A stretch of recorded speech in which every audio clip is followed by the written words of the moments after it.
हरि ओम नमस्कारम। भारतस्य प्रतिष्ठाद्वि संस्कृतश्च संस्कृतिश्च।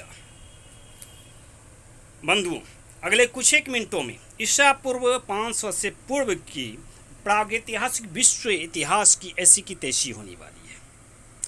प्राचीन विश्व इतिहास के पन्नों से किस प्रकार भारत की गौरवमयी स्वर्णिम अध्याय वैदिक युग की अपेक्षा की गई है, यह आप जान पाइएगा। आप जान जाइएगा कि प्रोटो इंडो यूरोपियन शब्द, प्रोटो सेमेटिक शब्द, प्रोटो सिनेटिक शब्द की मूल संस्कृत भाषा के शब्द हैं। सो धैर्यपूर्वक इस अंक का श्रवण करें। आप उर्दू भाषा से परिचित हो। इसकी उत्पत्ति मध्य युग में हिंदी, संस्कृत और अरबी फारसी के शब्दों के मेल से हुआ है और इसकी लिपि की अरबी और दक्षिण सेमेटिक लिपि है। जब भी दो समाज सांस्कृतिक लेन देन करता है तो ऐसी नवीनता संभव है। आज विश्व भाषा परिवार कम से कम 10 भागों में विभक्त है, जिनमें भारतीय भाषाओं भारोपीय भाषा परिवार की लिपि भारतीय लिपियाँ यूरोपीय लिपियों को माना गया है और मिस्र तथा अरबी लिपि को सेमेटिक लिपि के अंतर्गत रखा गया है। आज इस अंक में हम जानेंगे कि यह वर्गीकरण दोषपूर्ण है, क्योंकि यह वैदिक युगीन संस्कृत भाषा और सब संदर्भ भाषियों के प्रति कृतज्ञता है, उसको उपेक्षित किया गया है। नदी घाटे युग से लेकर ईस्वी सन के आरंभ तक एक भुलक्कर विद्यार्थी की तरह पाश्चात्य जगत संस्कृत भाषा से उत्पन्न हुई लिपियों के माध्यम से राजसत्ता धर्म संता संचालित करती रही है, आज भी कर रही है, मगर ब्रांड आइकन लेवल बदल दिया गया है, जिसे इस्लाम और ईसाई, यहूदी, हिब्रू भाषा, आपके अंग्रेजी, अरबी भाषा के रूप में वे परिभाषित करते हैं। आज भी वे संस्कृत जन्य शब्दों का प्रयोग करते हैं और भाषा भेद भी करते हैं। अपनी लिपि को वर्णाक्षर मानते हैं, वास्तव में वह वर्णाक्षर वास्तव में शब्द है, संस्कृत जन्य शब्द। आइए हम प्रमाणित करते हैं कि कैसे देव भाषा संस्कृत की यूरोप अरब वासी गण ऋणी है। संपूर्ण यूरोप, अमेरिका, रूस की अनेक लिपियों की जन्मदात्री यूनानी लिपि को माना गया है। पुराविदों का मत कथन है ये।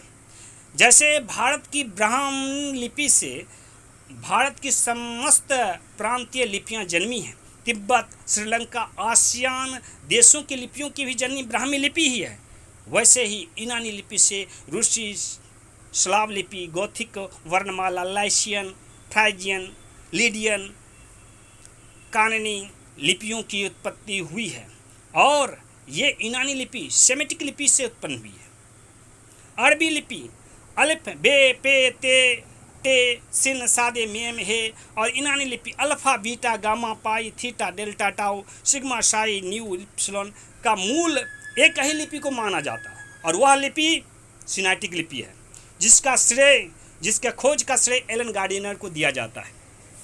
यह जो सिनेटिक लिपि है आधुनिक मिस्र की सिनेटिक प्रायद्वीप की प्राचीन सभ्यता की लिपि थी। आज 21वीं सदी के पुराविदों ने सिनेटिक लिपि का प्रत्यांत अंतिम अक्षर उकार को सुनिश्चित किया, उसको माना है। जैसे यूनानी लिपि का प्रत्यांत अंतिम अक्षर आकार है, ऐसे अल्फा आ, बीटा, गामा, डेल्टा, ईटा, थीटा आकार है। अरबी का एकार होता, अलिफ, बे, पे, टे एकार है और रोमन लिपि का प्रत्यांत क्या है? एकार या इकार, A B C D E F G H I J के।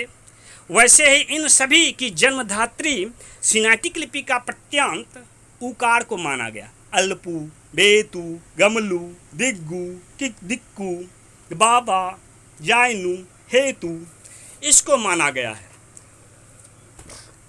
आपको आश्चर्य होगा कि हम भारतीयों की जो प्रांतीय भाषाएं हैं उनके शब्दों से इसका सीधा संबंध है।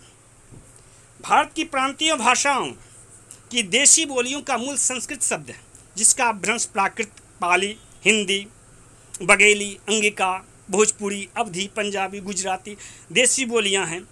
और सिनेटिक, इन देसी बोलियों का सिनेटिक लिपि के ध्वनिमान में विशेष अंतर नहीं है।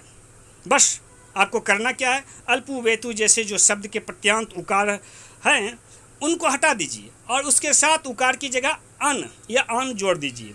संस्कृत शब्दों में अन तद्धित प्रत्यय का योग व्याकरण संबद्ध विधान रहा है। जैसे ही अल्पु वेतु अगमलु के प्रत्यांत हटा करके अन जोड़िएगा, उकार हटा करके अन जोड़िएगा, तो भारतीय देसी बोलियों का एवं सिनेटिक लिपियों का समान अर्थबोध प्राप्त होगा, जो अब पुराविदों ने 21वीं सदी के पुराविदों ने जिसको प्रमाणित किया है।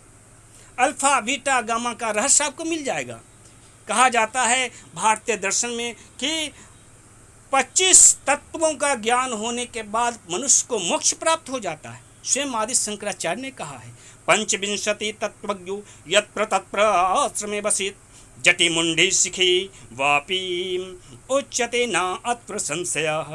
कहने का तात्पर्य, ये जो जटिमुंडी सिखी हैं, सन्यासी हैं, वानप्रस्थी हैं, वे 25 तत्वों को जानने वाले होते हैं और वह यत्र तत्र पूरे जहाँ भी यहाँ कहाँ विभिन्न विभिन्न आश्रमों में निवास करती हैं। इसमें कोई संदेह नहीं होना चाहिए। कहने का तात्पर्य, ये जो 25 तत्वों वाली 25 अक्षरों वाली सिमेटिक लिपि हो या सिनेटिक लिपि है, वह वास्तव में जान गए उसको, तो आप सांप्रदायिकता से, संकीर्णता की, धार्मिक भावनाओं की जो कलह होती है, आपस में भेदभाव है, उससे निवृत्त हो जाइएगा और आध्यात्मिक बन जाइएगा। तो ध्यान से सुनिए, पुराविदों का मत है कि अल्पु अल्फा आलेफ अक्षर संकेत का स्रोत पहला बैल है। बैल को हम लोग हर कहते हैं। अब वस्तुतः ये जो अल्पु शब्द है, उच्चारण है, वो हरफ या हलप्पु है। दरअसल यह संस्कृत शब्द अर्पण शब्द का अभ्रंश प्रतीत होता है, और से भी यदि हर हल्पू मान लिया जाए तो यह भी हर का, बैल को हर भी कहा जाता है संस्कृत में, उसका अभ्रंश प्रतीत होता है। बैतु बैत बीटा संकेताक्षर का स्रोत मकान है, ऐसा पुराविदों का मत है। आप जानते हो कि भारत में गौशालाओं को बथान कहा जाता है। बथान, बैथु या बैथ में अन जोड़ गया, बथान हो गया। पुरावेदों का मत है कि गमलू, गामा या गिमेल वस्तु उठ से संबंधित है, उससे प्रेरित है, ध्वनिमान है। वास्तव में संस्कृत शब्द गामीन या गमगम यह बहुत प्रसिद्ध शब्द है, उससे यह प्रेरित है। गम यानी चलना, गंगा, गम गम गम, इसको गंगा कहती। सिनेटिक लिपि की संकेताक्षर दिग्गु, क्रमशः हम लोग जान रहे हैं। दिग्गु पर ध्यान दीजिए आप, मिश्र मछली सदृश प्रतीत होता है। देख रहे संकेताक्षर, वह दिग्गु शब्द दिग्ध का द्योतक है। सना हुआ, लिपा पुता, पानी में ही लिपा पुता जाता है, कीचड़ में ही लिपा पुता जाता है, या सना जाता है जल में ही, तो उससे प्रेरित है। यह संस्कृत शब्द है, दिग्ध का से प्रेरित है। सिनेटिक लिपि बाबा, हम लोग बाबा कहते हैं पंडित जी को, ब्राह्मण को, तो यह बाबा का तात्पर्य संस्कृत में क्या होता है? बाबा यानी वाचाल वक्ता। द्विज के समान भारत में कोई उत्तम वक्ता नहीं होता है। यह आपके जो हायरोग्लिफिक संकेताक्षर सिनेटिक बटेर का प्रतीक होता है, और उसमें वहाँ पे इसको वाव कहा जाता है। तो इस प्रकार से बाबा और बाबा दोनों ही द्विज कुल से संबंधित हैं। दलित संकेताक्षर शब्द आपके सिनेटिक वस्तुतः दलान माने द्वार का अभ्रंश है। द्वार का भ्रंश दलान है और उसी से समतुल्य दलित है। यूनानी शब्द इप्सलन, इप्सलन इप्सा मतलब इच्छा, संस्कृत शब्द है, उससे संबंधित है। और सेमेटिक शब्द है, उसका साम्य रखता है, उसका समतुल्य है। इसी से आपके बघेली शब्द हाउ सहमति सूचक शब्द है, ये संस्कृत शब्द है। सिनेटिक शब्द अक्षर से संबंधित है, उससे संबंध रखता है, समान अर्थ बोध कराता है। सिनेटिक शब्द मईम, ये वर्णाक्षर है मईम, जल पड़ी का द्योतक है, जल या पड़ी दोनों का द्योतक है। और जो सेमेटिक लिपि मेम, म्यू, रोमन, एम, इन सबों का एक तरह से के मूल स्रोत भी है, जल या पड़ी। और जानते हैं, यदि आप नागलिंगा लिपि के माध्यम से संस्कृत भाषा में इस माइम को पढ़िएगा तो क्या प्राप्त होगा? क्या प्राप्त होगा? नर या नारायण, नार या नारायण। नार का तात्पर्य स्त्री होता है, नार का तात्पर्य जल भी होता है, नारायण मतलब जल भी होता है। तो समानता है, समतुल्यता है। एक और आपको सिनेटिक लिपि का उदाहरण देता हूँ। नंसु माने सर्प कहा जाता है, इसको आप सेमेटिक नून, यूनानी न्यू के समतुल्य माना जाता है। और जानते हैं, नागलिंगा लिपि में यदि इस सिनेटिक हायरोग्लिफिक संकेताक्षर को पढ़िएगा तो क्या प्राप्त होगा? क्या प्राप्त होगा? संस्कृत में डुंडुक भक या न्यूजस, दो ध्वनिमान प्राप्त होते हैं। उलट पलट के पढ़िएगा, दोनों का तात्पर्य एक ही होता है। डुंडु भक यानी ढूंढवा सांप, और न्यूजस मतलब सर्प, भुजंग। है ना मजेदार बात? सिनेटिक शब्द अगला एक लेता हूँ, ये देखिए साधु है, सदु। सदु उकार को हटा दीजिए, सद संस्कृत शब्द प्राप्त होगा और इसका तात्पर्य होता है वृक्ष फल। और किस प्रकार का? यदि आप हायरोग्लिफिक संकेताक्षरों के माध्यम से पढ़िएगा नागलिंगा लिपि में संस्कृत भाषा में, तो यह खस नामक पौधा का द्योतक है। खस हिमालय के तलहटी हिमाचल प्रदेश की एक जाति का भी नाम है, वहीं का एक पौधा भी है। दरअसल सिनेटिक लिपि के हायरोग्लिफिक संकेताक्षरों को नागलिंगा लिपि के माध्यम से संस्कृत भाषा में पढ़ने पर 60 से 70% ध्वनिमान, शायद उससे भी अधिक साम्यता, साम्य अर्थबोध प्रदान करता है। और यदि मात्र सिनेटिक वर्णाक्षरों के ध्वनिमान अल्पु, वेतु जैसे शब्दों को संस्कृत अपभ्रंश मानकर संस्कृत शब्दकोश अथवा भारतीय देशी बोली में अनुवाद करते हैं तो पश्चात पुराविदों द्वारा अन्वेषित अर्थबोध ही प्राप्त होता है। हाँ, कभी कभी एक से अधिक सिनेटिक हायरोग्लिफिक संकेताक्षर के अर्थबोध समान भी प्राप्त हो जाते हैं अथवा व्यतिक्रम को भी प्रकट करते हैं। ऐसी सावधानी रखनी पड़ती है। अब देखिए, ये जाइनु माने तलवार का द्योतक है आपके सिनेटिक लिपि संकेताक्षर में। और आदि अंगिका भाषा में हम लोग हप, इससे आपके जो संस्कृत में नागलिंगा लिपि में पढ़िएगा तो इसका तात्पर्य हो गया हफ।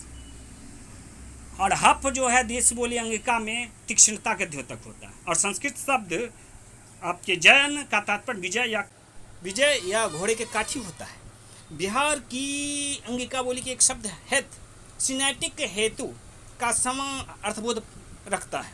हेतु यानी कि भूमि, हेत यानी भूमि, हेट में हम लोग बोलते हैं अंगिका में। तो इस प्रकार से सिनेटिक लिपि के जो वर्णाक्षर हैं उसके ध्वनिमान वास्तव में संस्कृत निष्ठ हैं, संस्कृत के अपभ्रंश शब्द हैं जो भारत के प्रांतीय भाषाओं की बोलियों से समानता रखते हैं।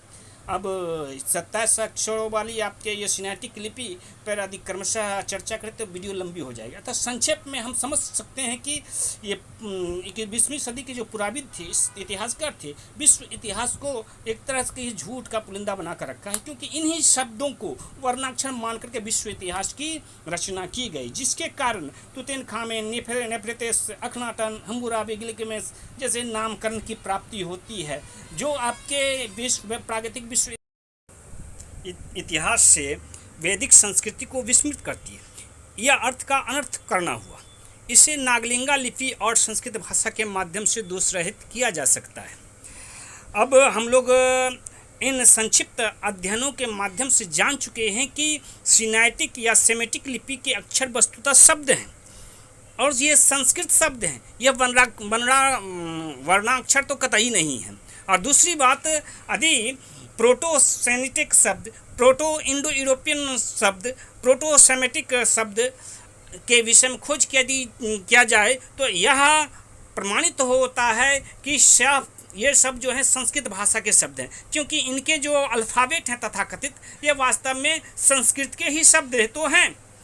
इस प्रकार सिनेटिक और सेमेटिक लिपि के संयुक्ताक्षर के माध्यम से रचे गए विश्व इतिहास के जो पन्ने हैं वो झूठ के पुलिंदा मात्र हैं। इसे दोष रहित करना संभव है। अब इतिहासकारों को, आधुनिक युग के इतिहासकारों को नागलिंगा लिपि और संदर्भ सभ्यता की वर्णमाला के माध्यम से पुनः नवीन विश्व इतिहास की रचना करना